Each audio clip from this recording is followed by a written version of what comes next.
Let's move on to the NFL because I was setting it up. The Cincinnati Bengals, to me, offensively especially, more talented than the Pittsburgh Steelers. Were you listening to the show yesterday? This sounds like – go ahead, though. This is a good question, man, but I felt like – go.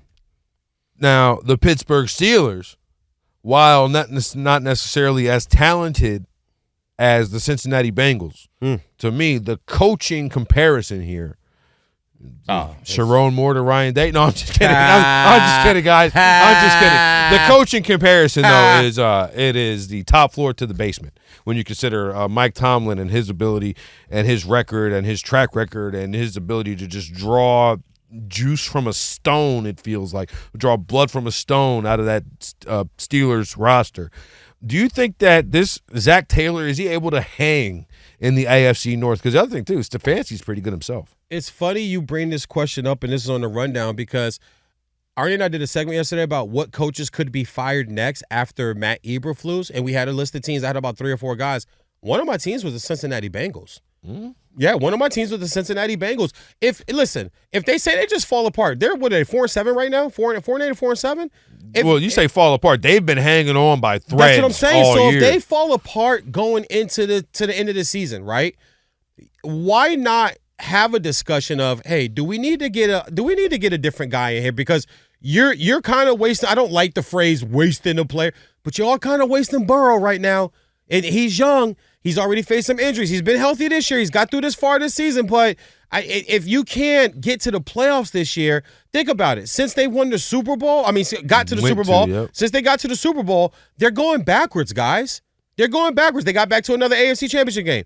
Then it was a divisional game. Then it was a wild card game. Now it's going to be out of the playoffs. They're going backwards. We're going backwards. I think that's a topic that no one's touched and talked about, and the coach no one's touched.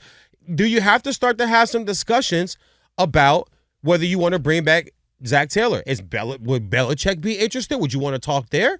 Ben Johnson, the offensive coordinator for the Detroit Lions, would you want to but you got to get somebody in there that's going to be able to produce with this team and put them together. He's supposed to be a defensive guy. Their defense stinks, but the offense seems fine. No, Zac Taylor's an offensive guy. I'm sorry, offensive guy. But he did. I thought he coached on the defensive side of the ball at one point in his career. I'll look it up during commercial break. The thing that bothers me the most out of all of this is once you become the head coach, there should be no longer conversation of, oh, is he an offensive guy? Is he a defensive guy? He's in charge. You hate that. He's in charge. There should be no more conversation. Oh, well, you got to have an offense. No, he's in charge. Yeah. Is Dan Campbell an offensive coach, a defensive coach? I don't damn know. All I know is he hires good assistants. Yeah, he played tight end, but he feels like more of a defensive guy, even though he played tight end, though, right? He feels like more of a defensive type of guy. Tomlin was, he's defense. Well, 20 years ago, sure, he was a defensive coordinator at Minnesota. Played DB. But today, in today's day and age, I think he's got a strategy to win football games that he implements. Andy Reid, is he a defensive head coach? Because all I see out of Kansas City right now is we're going to limit turnovers. Yeah. We're going to keep the ball. We're going to play good defense, and we're going to beat you 19-14. But that's how Kansas City plays. Is Andy Reid a defensive coach? No, but he's got Spags. He's not a defensive coach, but he's got one of the best defensive coordinators in football. So the point of the matter is, head coach, no. Hire the right person. True. Matt Eberflus would be the coach in Chicago today if he hadn't had 8 assistants fired in 2 years. Yeah, offensive coordinators get fired too. That's another thing with Pittsburgh, though. You mentioned Tomlin. Tomlin's a defensive guy. That's why they had offensive problems with Bing towards the end, and it didn't fall on him. It fell on the offensive coordinator. No one blamed Mike Tomlin for that. People blamed the offensive coordinator. I get what you're saying, where you want your head coach to be more of the CEO, right? Is that kind of what I'm picking up from you? You want the head coach to be kind of more of the CEO. Increasingly, more and more becoming out on coaches that are adamant that they have to call plays. Really? I think that your coach calling plays should be a curveball if your fastball's not working. Okay. Dan Campbell wasn't working with he used to coach the Chargers. He was the black coach of the Chargers before Brandon Staley. Running back coach. Anthony Lynn. Anthony Lynn used to be the head coach. He was the offensive coordinator for Detroit. Wasn't working. Dan Campbell said, I'm going to step in. I'm going to call plays. Yeah. Then he promotes Ben Johnson. Johnson. I think that's something that you step in and make a move to do that. Unless you are Kyle Shanahan, where you showed you have incredible success doing it.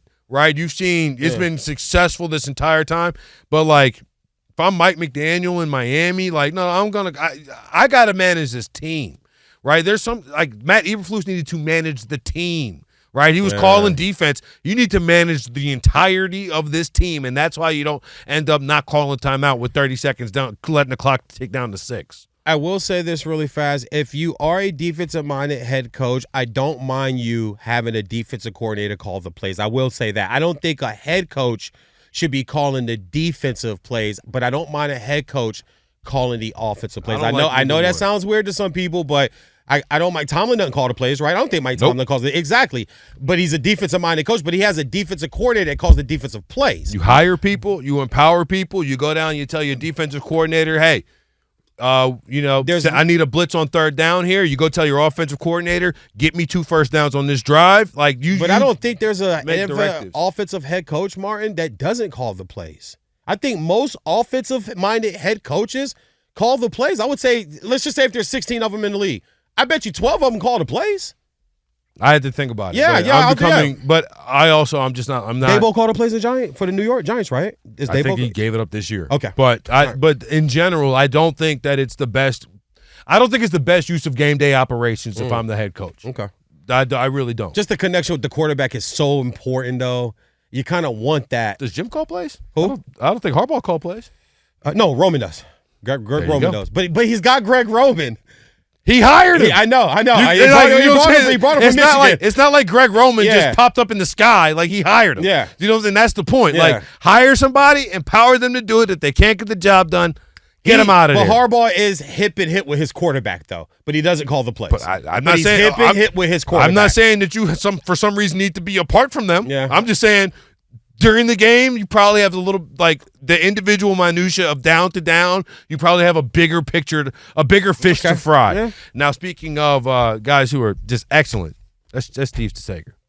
He gets shy, man. You can't give Steve too many prizes. He's like Harbaugh. No, because he's like Harbaugh. He's never gonna take the credit how great he is. Yeah, Steve would be like, there's no tough update anchors, just tough. that was Harbaugh to VJ. There's no such thing as tough coaches, only tough players.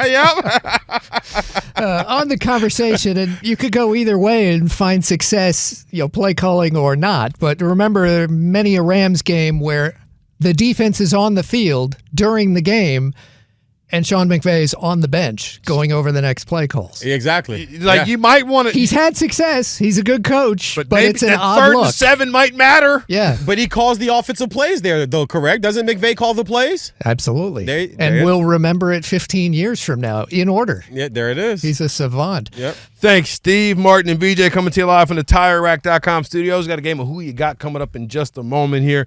But, VJ, I wanted to do something different, seeing as it's everybody's schedule's out of whack. To me, it's been Saturday 5 days in a row. I'm not sure exactly what day it is after Wednesday of Thanksgiving. We saw all types of football being played, so we don't have a full slate of games to recap.